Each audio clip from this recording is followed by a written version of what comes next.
Time is running out. Jesus is returning. But are you ready? Are you praying for the nation?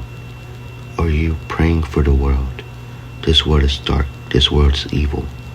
We need Jesus, not self, but Jesus. Listen to this. 2 Chronicles 7, verse 14. It says, "Then if my people who are called by my name will humble themselves and pray and seek my face and turn from their wicked ways." Don't miss that, Bert. Don't miss that. "And turn from their wicked ways. Then I will hear from heaven and forgive their sins and restore their land." We need Jesus back in the world and in America.